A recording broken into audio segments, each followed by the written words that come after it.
This user Coliseum has been making some comments, and they were kind of annoying. No offense, Coliseum, but this is an example of where I think there's some content. I don't judge a comment based on whether it glorifies me or not, but whether I think I see some content. The category I place you in is the Pyrrhonian skeptic, though perhaps a far-left Pyrrhonian, almost so far left that of a global skeptic. You seem to have respect for the Anglo side of philosophy also, i.e. Russell and analytic philosophy too. I don't understand your ragtag revolt against the Phil establishment. Phil is hard enough to grasp by people. Why muddy it up by telling others it's shit? You had to learn it from somebody who knew to be able to trash it. Have you forgotten your vulnerable side? Okay, let me just tell you. I do have a bias. I do have a theory about where my philosophical side came from. Some of it's natural. I'm sort of a natural relativist and putting myself in other people's position. I think that leads to philosophy in some sense, but not automatically. It's really more like this. I was born in 1967 to two 18-year-old baby boomers. One of them, my father, dropped out, tuned in, I mean fully off-grid, living in teepees on rivers and still in a screen house in the jungle, though he's got power and stuff. My mother, not so much of a hippie, but big Greenpeace, animal-loving person, ended up becoming more conservative. My dad did not become overtly conservative, but I see how he's returned to conservatism there. You know, had the 60s not happened, they probably would have been conservative. Maybe I'd be running for president right now talking about how I'm not concerned about the very poor. But both of them were kind of like, people are stupid, people are crazy. And I just noticed this in general, like, people are stupid, most people are stupid, look what's popular. Something's wrong with society. And so I was turned on to that at a very young age. And also, since my parents divorced when I was 2 and a big family feud ensued, there was a similar kind of inexplicable chaos right down to my own life. So I didn't have a shelter of a kind of childhood where, well, I heard there was things going on out there in the world, and I heard they were terrible, and they made me liberal. But I'm just going to ride my bike. I mean, my whole life was trying to explain what is going on with all this inexplicable conflict and exploitation and people getting their own emotional, you know, food, or just preying on situations for their own emotional gratification. You know, people that seem to care about a situation, want to make it better, but in the end they just do something very weird and inexplicable. So I wasn't too fond of the human race. Still have a lot of criticism for the human race, but over time I have gotten more of an appreciation through various means. But anyway, as a kid and going into high school, I'm just like, I don't want to study how humans think. They're just crazy. It's just that we're studying because I like psychology, so a certain amount, but really let's study nature, physics.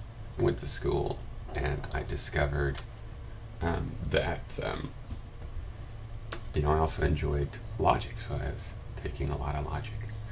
And I started to find the origin of things that I had come up with to explain the strangeness of our situation, things from evolution, things from just necessity, that some conflict, you know, there might not be another way to resolve it sometimes, to birthing pains, right, to the nature of life, that there are struggles, and surviving them and overcoming them is maybe the justification. Trying to avoid any struggle at all might not be the way.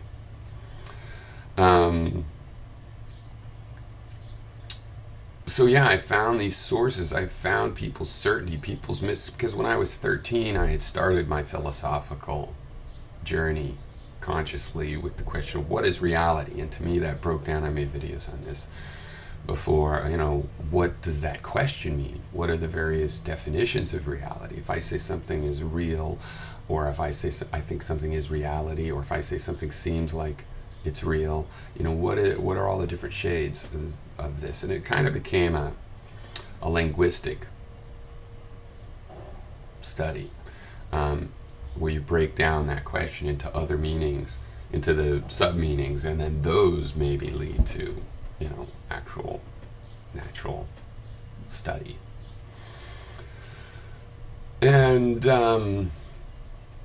so I had come up to certain conclusions, like people didn't know that they had their own copy in their brain, their own data structure, and that's what they referred to by reality, and that there was this external thing, and we needed more words, and we needed to understand reality as more, with more dimensions, so we could understand there are these different meanings, and I could say something is real, and we have to distinguish between, this external reality, shared reality.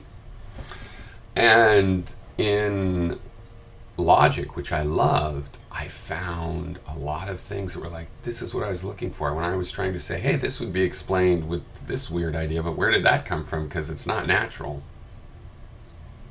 So, for example, a subtle one, the conditional in logic. Cat in the box. Cat just loves boxes. The conditional, it's weird to me how that works. That if the, A implies B, if A is false, then that statement is true. Because, if the moon is made of cheese, it tastes of cheese. That sounds like a true conditional with a false premise. But if the moon is made of syrup, then it tastes like cheese. That seems like a false conditional. It didn't seem to capture the meaning of the conditional in real life. And sometimes this is quite the opposite, like in physics. Work, which has a meaning in language, as a technical definition in science, work is, I think, force times distance. That means if you exert a force on something but you don't actually move it, you didn't do work. For it to actually be work, you have to have moved it.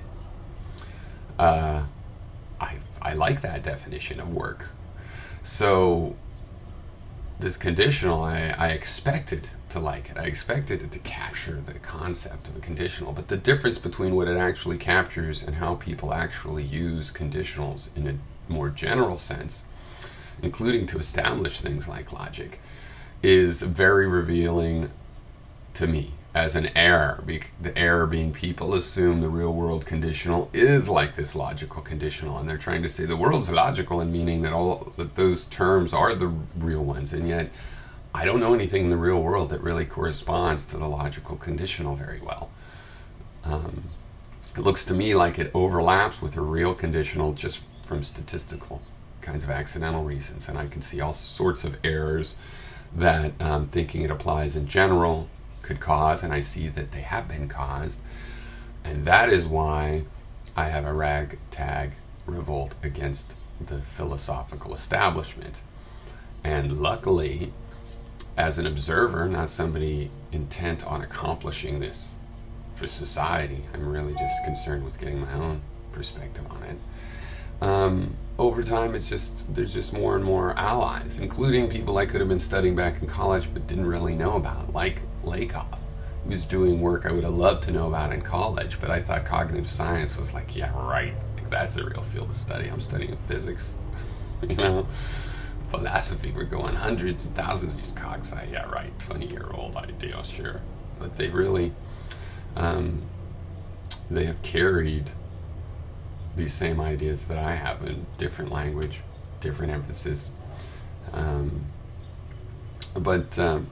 So that's why I don't think that philosophy is hard enough to understand. It's hard enough to understand because we expect people to adopt an attitude where it's true that if the moon is made of syrup, then it tastes of cheese. Okay? That's supposed to be true. If people got a more realistic view of what philosophy is about, they'd find themselves more able to do it. The problem with philosophy is you have to pretend to be this ethereal being with no body. And one problem with philosophy is that there's so many people that enjoy doing that want to dominate it. And really, it's like there are fields to do that. And there's even sub areas of philosophy where go ahead and do that. But just realize you're fantasizing. Stop telling us that this is the real world, this ideal world you pretend. No, it's a neat model, and there's value to being in this simplified world of ideals and idealizations. But it's embedded in the real world. You never actually, don't fool yourself into thinking you're really going to the real place. Okay, so cheers.